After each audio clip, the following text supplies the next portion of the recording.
Olá, está no ar o Perfil, o programa que apresenta a você os vereadores da cidade de Barueri. Hoje a nossa conversa é com Silvio Macedo, vereador que está em seu terceiro mandato aqui na Câmara e vai contar um pouco pra gente da sua história de vida e da sua trajetória política. Lembrando que essa é a segunda temporada do Perfil e que você pode conferir todos os episódios da primeira temporada lá no nosso canal no YouTube. Acessa lá, youtube.com/Câmara Barueri. Agora sim, vereador Silvio Macedo, muito obrigado pela sua presença, é um prazer ter o senhor aqui com a gente. Obrigado, Erison, é um prazer estar com você aqui no programa Perfil. Quero agradecer a oportunidade e parabenizar pela iniciativa, oportunidade de nós nos revelarmos para a nossa população, falar um pouco da nossa trajetória, do nosso trabalho. E também dos nossos sonhos, por que não? Sim, sem dúvida. E essa história começou lá no Paraná, né, na década de 70. O senhor não nasceu aqui em Barueri, o senhor é paranaense de nascimento. Sem dúvida, eu nasci na cidade de Nova Olímpia, de 71, 28 de abril de 71, vou falar a minha idade, não tenho problema com isso. E aí, depois de viver uma experiência fantástica naquele estado muito querido, sou membro de uma família numerosa, nós somos em 11 irmãos, e aí chegou um momento, numa fase da vida, que a gente tem que buscar os nossos caminhos, sonhos e realização. E como foi que esse paranaense veio parar aqui em Barueri? Aquela história que vem um irmão, daí que vem um outro, e de repente chegou a minha vez. Aí eu vim para o bairro do Engenho Novo, em 94, e ali eu comecei a dar os primeiros passos, vim trabalhar com o comércio.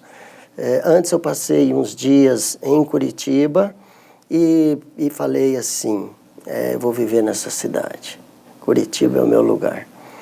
E de repente a vida me trouxe para Barueri. Chegando aqui eu falei, não, Barueri é o meu lugar. Gostou mais daqui do que de Curitiba? Gostei. Curitiba é uma cidade muito boa, fantástica.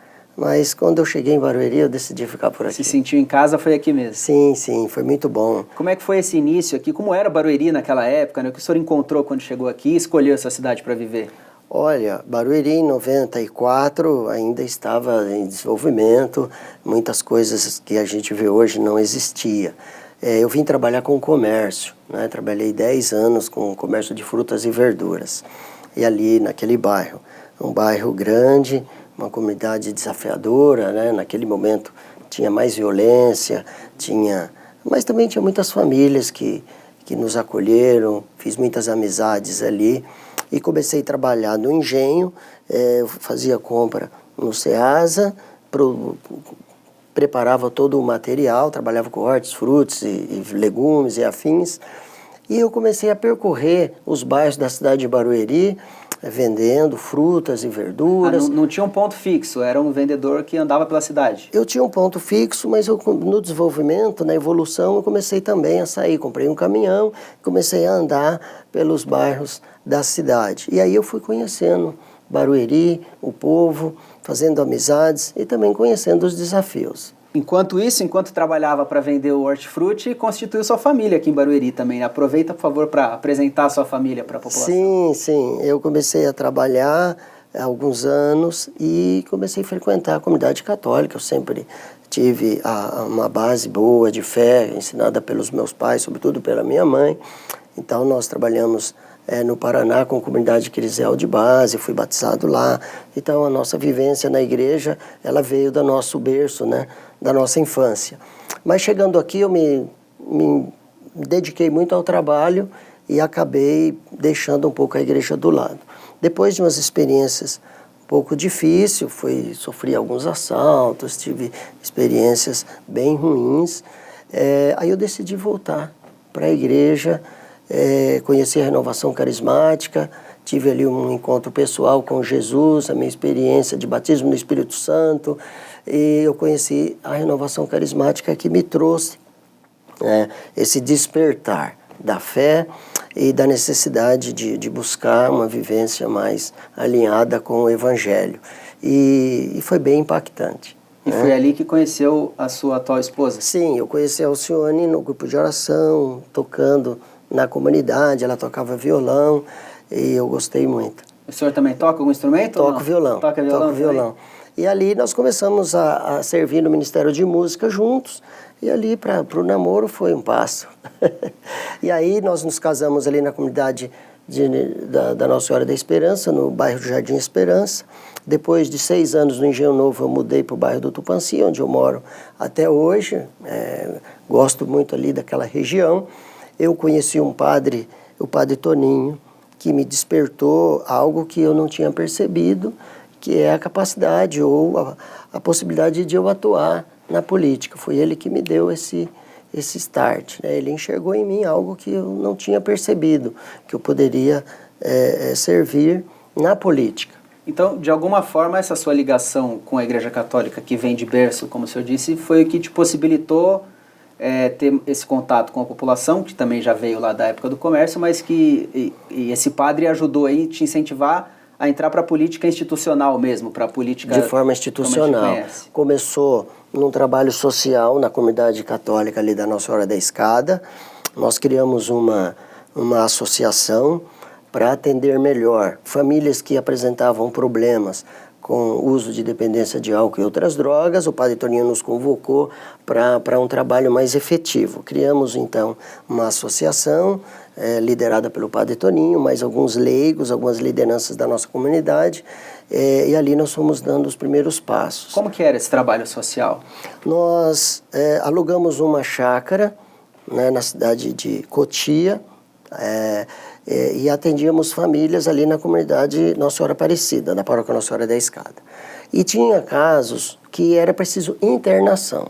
Daí tinha uma psicóloga que nos ajudava, montamos uma equipe e fazíamos eventos, não era cobrado a internação ou o tratamento. Então fazíamos evento, rifa, a comunidade abraçou a causa. Para poder arrecadar dinheiro para manter esse projeto. Para manter esse projeto. E então nós começamos... Então foi a política sobre droga que nos trouxe essa realidade de poder atuar e olhar com mais atenção a essa realidade social em torno da igreja, em torno de nós. Isso era em que ano, mais ou menos? Em 97 nós começamos esse trabalho. E aí nós começamos a dar essa resposta, atendemos centenas de famílias ao longo de alguns anos. Em 2000, por volta do ano 2000, de 99 para 2000, o governo municipal, vendo o nosso trabalho, nos convidou para assumir um novo desafio. Já havia, naquele período, alguns adolescentes em situação de rua na cidade. E aí ele convidou para que a nossa associação adaptássemos o nosso estatuto, que até então só trabalhava a questão de uso de álcool e droga, e nós então adaptamos o nosso estatuto e assumimos em Barueri a primeira experiência com adolescentes em situação de rua. E aí a nossa associação alugou uma casa para adolescentes em situação de rua feminina, outra casa para adolescentes masculino. Montamos uma equipe, aí fizemos um convênio com a prefeitura e iniciou ali a primeira experiência de abrigo para adolescentes na cidade. O senhor consegue se lembrar de algum exemplo, alguma vida que foi resgatada, que marcou a sua passagem por esse trabalho social? São várias. Nós atendemos vários adolescentes, mas eu queria falar, por exemplo, do Rony, que era um jogador de futebol bem conhecido. Ele passou por esse tratamento com o Padre Toninho, se recuperou. Hoje é pastor, é um grande líder aí, evangeliza aí no mundo inteiro. Ele passou por essa experiência, ele conta, né? Enfim, são várias histórias, mas muitos adolescentes nós conseguimos recuperar a sua dignidade, os seus laços familiares, a partir do trabalho da associação que nós fazíamos parte. Por conta desse trabalho, surgiu o convite para que eu migrasse para o Conselho Tutelar. A gente já vai chegar lá. A gente falou da sua família, mas não falou da sua filha, né? Só falou da sua esposa, mas faltou falar da filha. A Ana Júlia, que tem 15 anos. Isso. A gente está falando de adolescente aqui. Como é a conversa que o senhor tem com a sua filha sobre essa situação, né? Esses problemas que o senhor vivenciou tão de perto com adolescentes envolvidos com coisas tão ruins como drogas e bebida. E o senhor tem esse tipo de conversa com a sua filha? Toda essa experiência nos deu uma percepção, né, de que uma família ela precisa ter os laços familiares fortalecidos.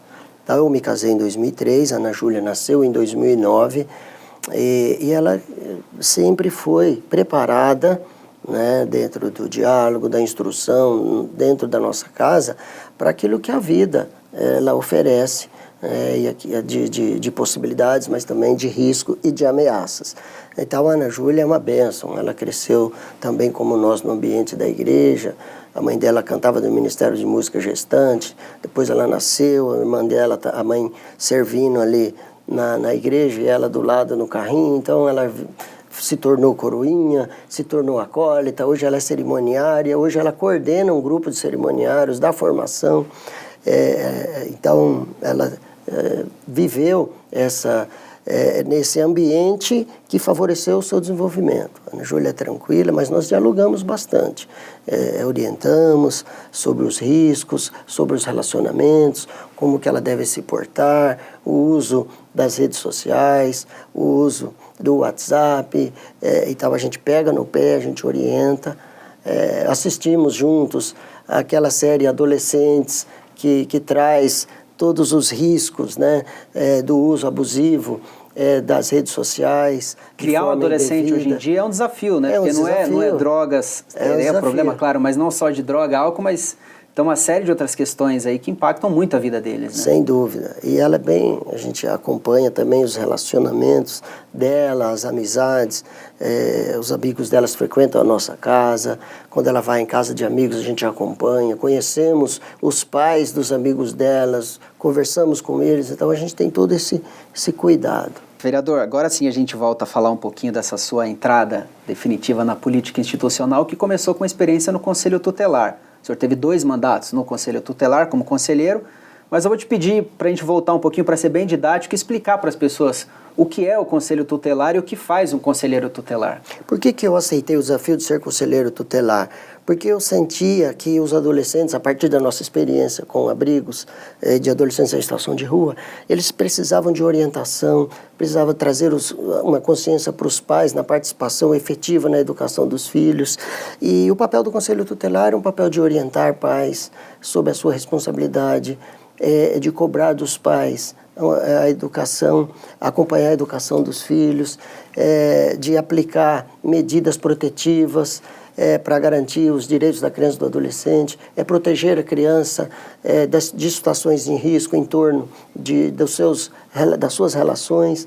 E o Conselho Tutelar ele tem a função de requisitar serviços públicos para garantia dos direitos da criança e do adolescente. Mas nós também orientamos, encaminhamos para atendimento social, psicológico, clínico, as crianças que eventualmente sofrem algum tipo de aviso de abuso ou de violência.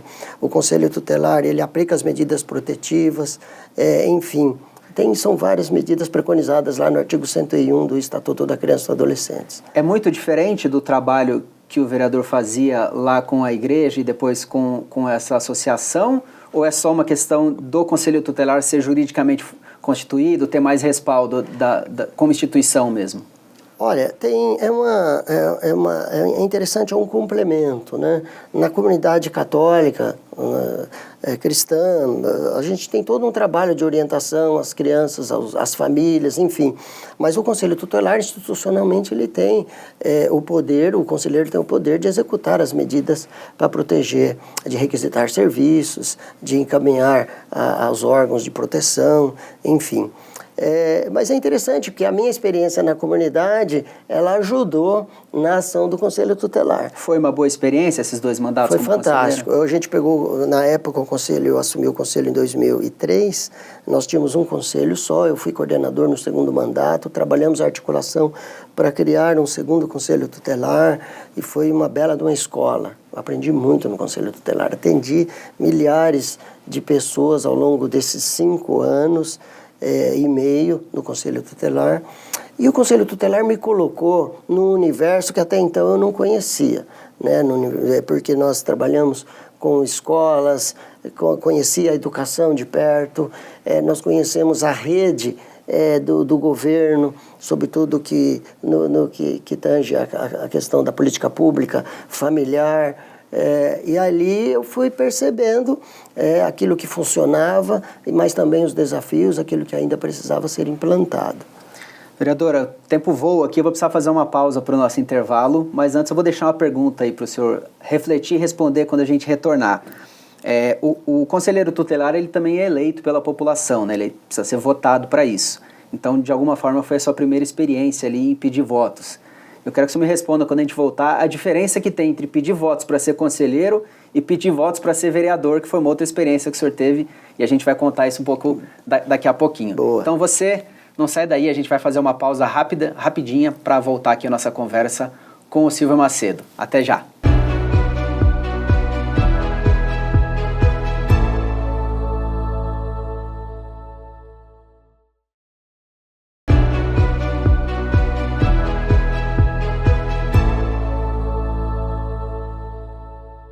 De volta com o programa Perfil, hoje a nossa conversa com o vereador Silvio Macedo, que no primeiro bloco contou um pouco pra gente da sua história, que começou lá no interior do Paraná, passou por Curitiba até chegar aqui à cidade de Barueri, onde construiu sua família e começou a sua carreira na política. E antes de encerrar o primeiro bloco, eu deixei aqui uma provocação para saber do senhor qual que era a diferença entre pedir votos para ser conselheiro tutelar e pedir voto para ser vereador. Boa pergunta. Veja bem, a eleição do Conselho Tutelar, a primeira que eu disputei foi em 2022, o voto não é obrigatório, essa é a principal diferença, é um voto facultativo e é desafiador, né? Porque você convencer a pessoa a sair de casa e ir lá votar.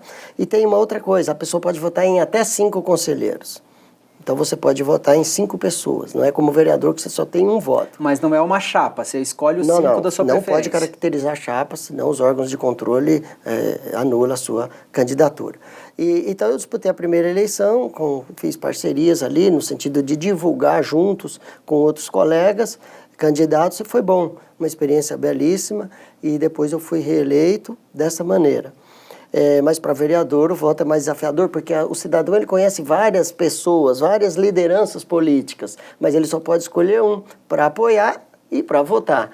E às vezes a família se organiza, divide o apoio, o voto, então é bem interessante, mas o voto para vereador é bem mais difícil. E a primeira tentativa como vereador foi lá em 2004, né? 2004, justamente nessa sequência, né? O Conselho Tutelar ele nos trouxe em contato com uma realidade mais ampla da política pública no município, com as necessidades.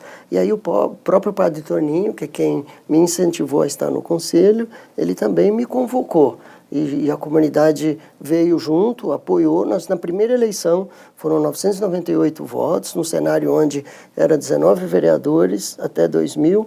2004 caiu para 13, 2008 depois foi para 14, não é isso? Isso, e ficou mais desafiador ainda. Muito mais desafiador, porque só em 2004 caíram 7 vereadores, então foi bem mais concorrida.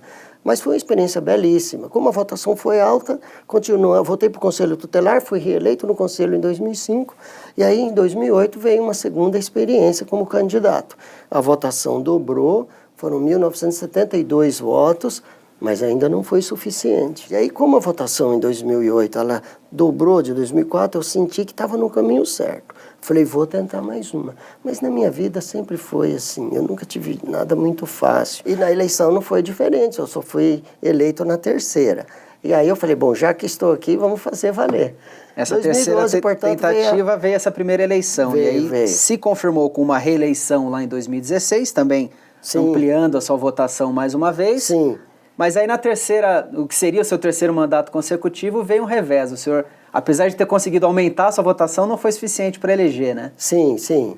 Veio essa surpresa aí em 2020, foi uma eleição difícil, pandemia, muitas pessoas não puderam ir votar. A minha votação de 2.540 e 2.733 não foi suficiente, né? Acho que foram 2.543 em 2.547 em 2016 para 2.733 em 2020. Subiu, mas não foi suficiente. O meu partido só fez uma cadeira, a gente tinha expectativa de fazer a segunda. E aí veio outro desafio. E aí, nesse período de 4 anos em que o senhor não foi vereador, o senhor teve uma experiência no Poder Executivo, né? Que foi ocupar um cargo na Secretaria da Família. Isso. Conta pra gente como é que foi essa experiência, esses 4 anos lá, o que o senhor conseguiu levar daqui do Poder Legislativo para lá e depois, na sequência, conseguiu trazer de volta. Ao longo dos nossos mandatos na Câmara, de 2013 a 2020, o nosso foco sempre foi a família. Então, nós trabalhamos sempre uma ação política que favorecesse o fortalecimento da família e da vida. Promover a vida e promover as melhores relações entre os membros de uma comunidade familiar. Então, nós criamos em 2013 o Banco de Leite, que foi uma experiência que eu aprendi na Pastoral da Criança, a necessidade de ter na região um banco de leite. E aí nós fizemos uma indicação, construímos juntos o projeto. Então o Hospital de Barueri, Francisco Mourão, tem um banco de leite lá, foi iniciativa do nosso mandato em 2013. Então muita coisa que o senhor conseguiu apresentar, propor de ideias na época como vereador nos primeiros mandatos, conseguiu ver concretizado quando estava lá à frente da secretaria. Exatamente. E aí nós fizemos várias ações ao longo do mandato. Uma delas foi criar a Frente Parlamentar em Defesa da Vida e da Família. Então fizemos aqui simpósios, fizemos aqui seminários para discutir a política pública de fortalecimento de vínculo familiar. E quando eu fiquei disponível em 2021, o prefeito me convidou para assumir uma secretaria. E aí ele tinha uma outra ideia, né, de uma outra pasta, mas eu apresentei um projeto de criar em Barueri a Secretaria Municipal da Família, inspirada na nossa trajetória, no nosso trabalho, nos programas que a gente desenvolveu até então, mas também inspirado na criação da Secretaria Nacional da Família. Eu apresentei o projeto, o Furlan gostou e criamos a Secretaria da Família em 2021, março de 2021.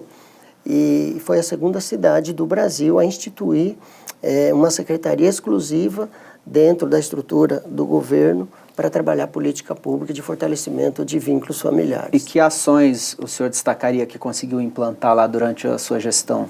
Nós criamos o programa Busque Ajuda, né, que é um programa para acolher, cuidar, tratar e acompanhar as famílias que foram acometidas pelo uso abusivo de álcool e outras drogas, né? Hoje nós acrescentamos também os vícios em jogos, né? A Secretaria já tratou, através desse programa, recente, né, de pessoas com problema de vício em jogos, e foi muito bem sucedido, porque é um tratamento um pouco mais curto. O tratamento para álcool e droga é de 6 a 9 meses. Esse tratamento para vício de jogos, ele dá um resultado um pouco mais curto, de um prazo menor. Tratamos várias pessoas com esse problema de dependência em jogos. É uma novidade aí que tá presente.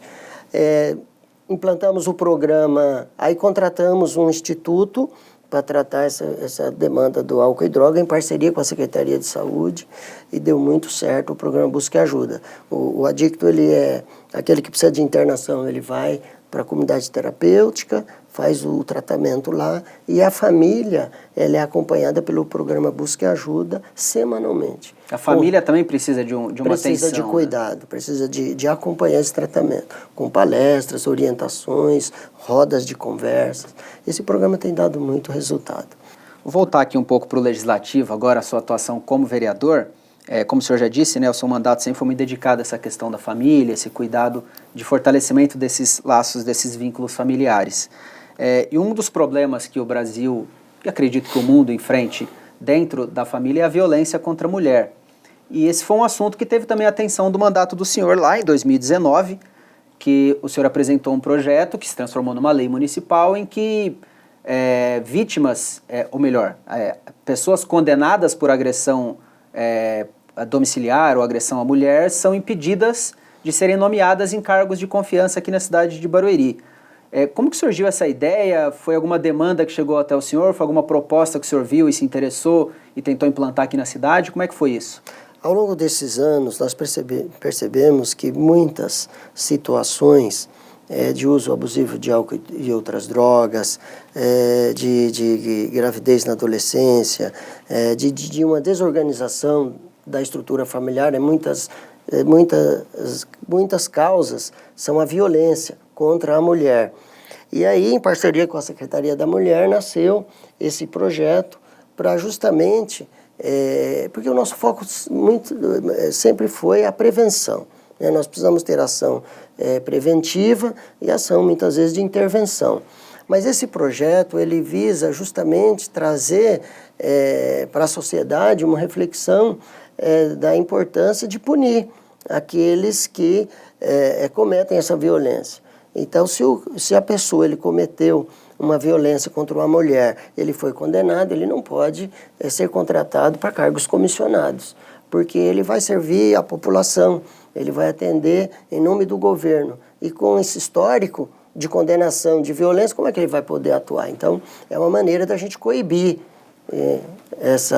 esse abuso. Outra proposta nesse sentido também foi o Dia Municipal de Combate à Violência contra a Mulher, também uma iniciativa do mandato do senhor, que é um dia para se refletir sobre esse assunto e apresentar campanhas também de conscientização das pessoas. Exatamente. Até porque a gente sabe que as denúncias às vezes não chegam às autoridades, né? Tem mulher que tem muita dificuldade de levar a denúncia adiante, né? E também chamar a sociedade para discutir esse tema, né, que é recorrente e que tem crescido a cada dia. Então, a campanha, ela tem o objetivo de levar a sociedade a discutir esse tema, da importância de comunicar, de denunciar os atos de violência e, sobretudo, de trabalhar ações de prevenção.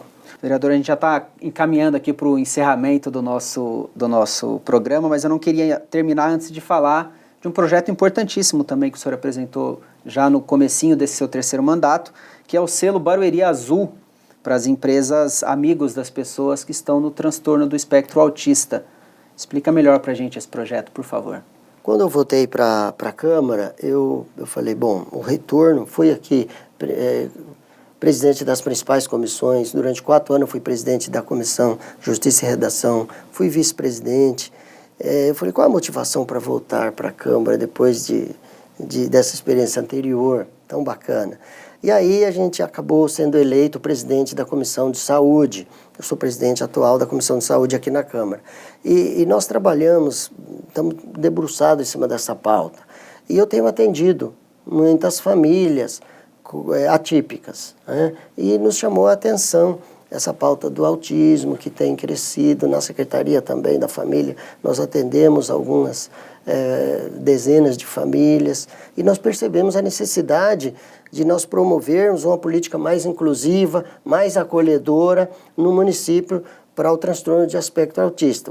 A cidade criou o Centro de Referência do Autismo, o prefeito Beto Piteri vai construir uma nova estrutura, um novo prédio para ampliar esse atendimento com equipe, com uma estrutura maior, porque infelizmente os casos têm crescido. Isso nos chamou a atenção. E aí nós então pensamos, por que não criar uma lei para incentivar as empresas a serem mais acolhedoras, mais empáticas com esses tipos de casos? E até levar mais informação, porque tem gente que não entende exatamente o que é o autismo. Então, né? O projeto Barueri Selo Azul, ele vem justamente promover nas empresas uma consciência, e aí nós estamos sugerindo que as empresas promovam um ambiente acolhedor, um espaço mais inclusivo, capacitar os profissionais, os seus servidores a lidar melhor com esse universo. E nós vamos criar junto com a Prefeitura, nós vamos criar esse prêmio, esse selo, e vamos premiar aquelas empresas, igrejas, instituições, enfim, que aderirem a esse selo. Que sirva como incentivo, né, para as empresas se prepararem. Exatamente. E buscar ser mais acolhedoras com essa população. Eu já tenho sido procurado, inclusive, por pessoas que querem ajudar, querem contribuir. Então, nós vamos trabalhar esse comportamento no cidadão, né, nas pessoas, mas também de forma institucional, nas instituições, nas empresas, nas igrejas, onde nós vamos promover esse ambiente mais acolhedor, mais empático. Vereador, obrigado pela sua participação aqui. Queria que o senhor fizesse suas considerações finais. Eu quero agradecer a você, a essa casa. O nosso presidente Zufa tem conduzido um trabalho aqui muito importante. E eu quero agradecer à população que nos trouxe de volta aqui para o Legislativo.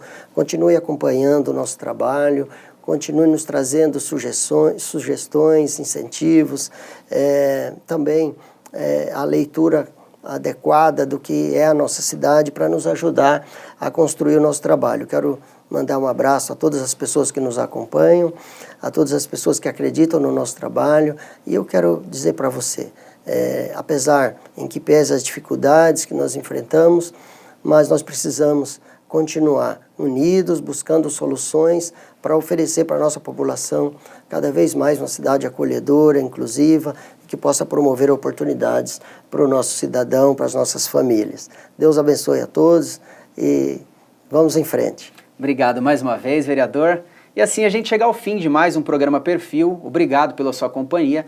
Se você segue a nossa programação pelas redes sociais, curta, compartilhe este conteúdo, ajude essa mensagem a chegar para mais pessoas e se inscreva nos nossos canais, porque assim você fica por dentro de tudo o que acontece aqui na Câmara e o que os vereadores de Barueri estão fazendo pela nossa cidade. Você que nos assiste pela TV Câmara, continue acompanhando a nossa programação. Até a próxima!